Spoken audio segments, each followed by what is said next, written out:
Welcome to the third podcast of the journal Endoscopy.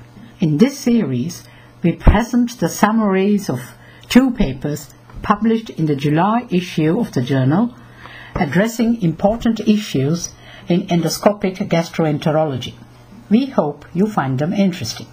The need for tracking technical success for all patients undergoing endoscopic retrograde cholangiopancreatography ERCP has been recognized in Europe and USA by the relevant professional bodies in gastrointestinal endoscopy. In UK, endoscopy units are encouraged to measure the performance by using the global rating scale. However, while recognized consensus definitions exist for adverse or unplanned events, formal definitions of technical success are lacking. This makes it difficult to interpret published data derived from retrospective or single-center studies and to compare performance between individuals and units with differing case mix and levels of activity. Scoring systems that grade ERCP difficulty would be an answer. The two most widely known scoring systems in use are potentially useful but have not been validated in a large-scale prospective study. In the present study, Williams et al. Used the data gathered in 2004 in a large-scale prospective survey of ERCP practice organized by the British Society of Gastroenterology, in which 66 English endoscopy units participated, and data on 5,264 procedures were collected in order to propose definitions of technical success that would allow individual endoscopists and units to assess their performance, describe the incidence of technical success reported by UK endoscopists, identify factors predictive of incomplete cannulation and therapy at ERCP, and examine the performance of scoring systems for grading ERCP difficulty. Here is a summary of their findings reported in the July issue of Endoscopy in their paper entitled What Predicts Failed Cannulation and Therapy at ERCP? Results of a large-scale multicenter analysis. Study background and aims.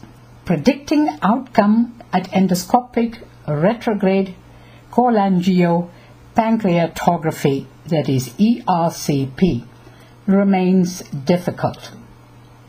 Our aim was to identify the risk factors for failed ERCP, patients and methods. A prospective multi-center study of ERCP was performed in 66 hospitals across England.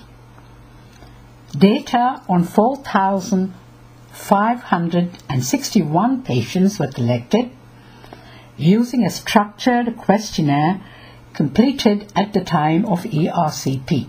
Results. In total, 3,209 patients had not had an ERCP prior to the study period.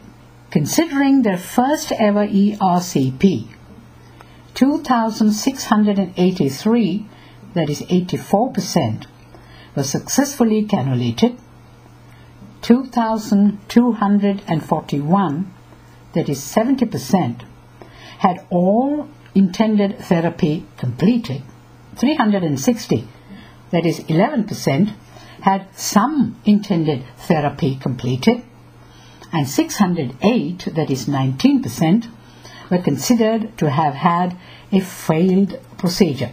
For first ever ERCP, factors associated with incomplete procedure, odds ratio, and 95% confidence interval were Billroth surgery 9.2, range 3.2 to 26.7.